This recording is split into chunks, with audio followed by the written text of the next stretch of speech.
आज सुबह घर में कुछ ज्यादा ही खटपट चल रही है, जिस वजह से मेरी नींद भी जल्दी खुल गई। उठकर जैसे ही मैं कमरे से बाहर गया, मम्मी शुरू हो गई। अच्छा हुआ तू खुद ही उठ गया, वरना अभी मैं आने ही वाली थी तुझे उठाने के लिए। चल अब खड़ा मत रह, जल्दी से तैयार हो जा। मुझे पता था कि कहाँ जाना है, लेकिन फिर भी मैंने मम्मी से पूछा क्यों। अच्छा, अब कोई नाटक फिर करने की सोचना भी मत। जा जल्दी तैयार हो जा। अरे माँ, तुम कैसी बात कर रही हो? पहले लड़की की फोटो मंगवाते हैं, उन्हें अपना भेजते हैं, उसके बाद परिवार वाले मिलने जाते हैं। तुमने देखा है नहीं? किसी ने नहीं देखा और कल से पीछे पड़ी हो।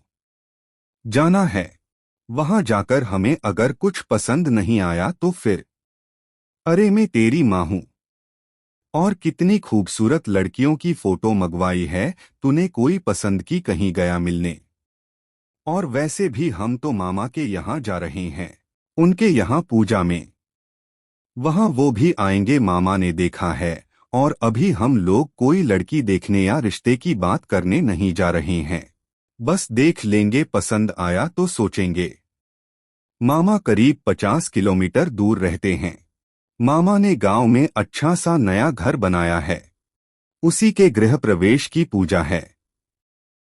मेरे घर में मेरी दो बहनें हैं, एक मुझसे छोटी और एक बड़ी। बड़ी दीदी की शादी हो गई है। अब माँ को जल्दी है मेरी शादी की, इसलिए जहाँ भी जाती है अपनी बहू खोजने लगती है। तैयार होकर हम सब लोग अपनी कार में बैठकर निकल गए मामा के घर। करीब 2 घंटे में हम पहुंच गए। लड़कियों के मामले में थोड़ा शर्मीला हूं। मैं जब भी ऐसी किसी जगह जाता हूं तो नर्वस हो ही जाता हूं। वहां जाकर सब लोग पूजा में बैठ गए। मैं वहां बैठा बैठा सभी को देख रहा था।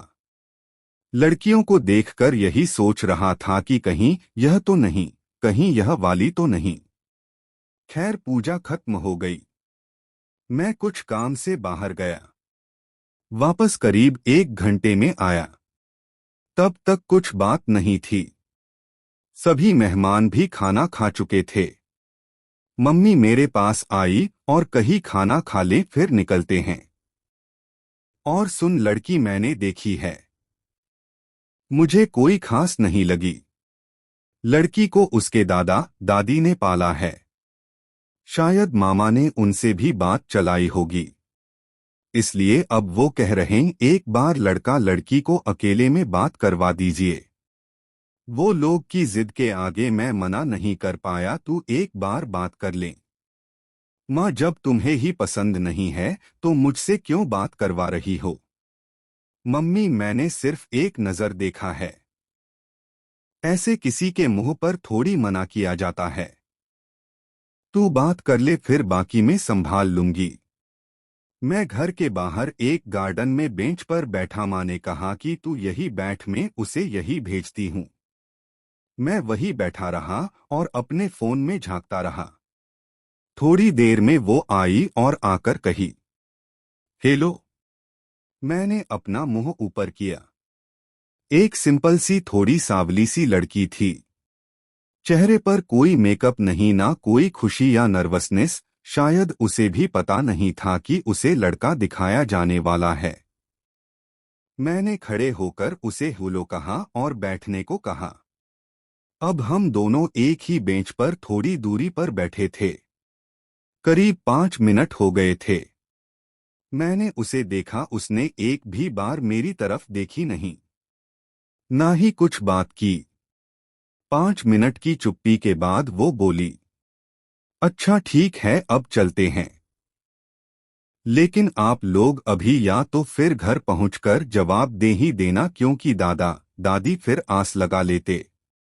मतलब, बताते हैं, देखते हैं, अभी उनसे पूछना है, उनको दिखाना है। ऐसे जवाब देने से अच्छा है आप लोग सीधे ना कहना, वो ज्यादा अच्छा है। मैं कुछ समय के लिए सोच में पड़ गया। वो लड़की शायद बहुत बार रिजेक्शन झेल चुकी थी। अब उसे उम्मीद नहीं थी कि कोई उसे पसंद करेगा। पता नहीं मुझे थोड़ी हिम्मत कहाँ से आ गई।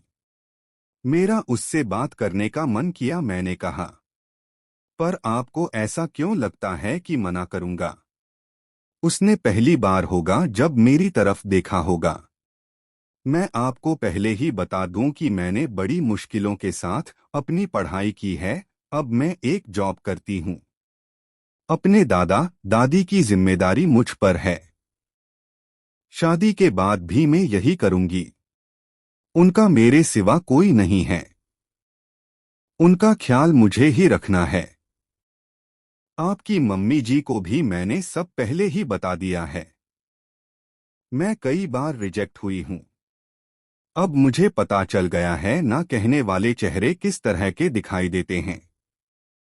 उनके चेहरे को देखकर ही मैं समझ गई कि यहाँ भी वही होने वाला है।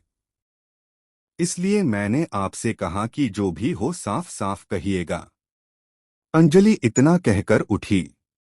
अरुण रुकिए, मुझे आपसे कुछ बात करनी है। अंजलि थोड़ी सरप्राइज हुई और फिर बैठी।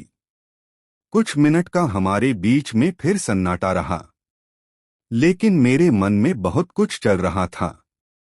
मैंने उन 15 मिनट में मन ही मन एक फैसला ले लिया और उसी समय मैंने अंजलि को कहा, अरुण, जवाब अभी तक आपने सुना है, अब आप जवाब देना। अंजलि, क्या मतलब? अरुण, मतलब आप बताना कि आप मुझे पसंद करती है, मुझसे शादी करना चाहती है या नहीं। और हाँ, साफ साफ जैसे अभी बात की वैसे ही जवाब देना। अंजलि के चेहरे का रंग बदलने लगा। चेहरे पर जो बेरुखी थी अब वो धीरे धीरे शर्म और हंसी में बदलती दिख रही थी। अंजलि, इतना जल्दी भी मत कीजिए, अपने घर वालों से बात कर लीजिए। और ऐसा भी नहीं कि आप अभी हाँ कह दें फिर शादी के बाद बदल जाएं। अरुण, नहीं बदला तो? अंजलि, जाइए पहले घर पर बात करिए। अरुण, वो सब मैं देख लूंगा। आप अपना सोचे कि आपके दिल में क्या है। इतने में ही मेरी छोटी बहन की आवाज आ गई कि मम्मी बुला रही है।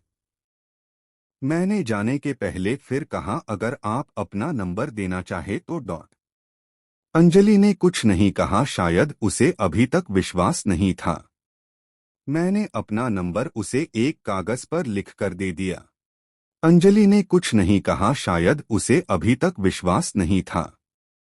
मैंने अपना नंबर उसे एक कागज पर लिख कर दे दिया। घर जाने पर सबसे पहले मैंने माँ को बताया कि मुझे लड़की पसंद है। मम्मी, क्या बोल रहा है? तुझे पहले कितनी अच्छी अच्छी लड़कियां दिखाई, तूने पसंद नहीं? ऐसा क्या कर दिया जादू अंजलि ने? माँ ने शायद मन बना लिया था कि उन्हें ना कहना है, लेकिन मैंने उनकी सारी प्लानिंग को चौपट कर दिया। माँ, पता नहीं, लेकिन मुझे लगता है तुम्हें इससे अच्छी बहू और मुझे इससे अच्छी पत्नी नहीं मिलेगी। मन की साफ और सुंदर है। अच्छा किया तुमने उसकी तस्वीर नहीं दिखाई, सीधा मुलाकात ही करवाई। ऐसा लगा नहीं कि मैं उससे पहली बार मिला, जैसे कि कब से जानता हूँ। माँ और पापा भी मान गए और जल्दी से जवाब दे दिया जैसा कि अंजलि ने कहा था।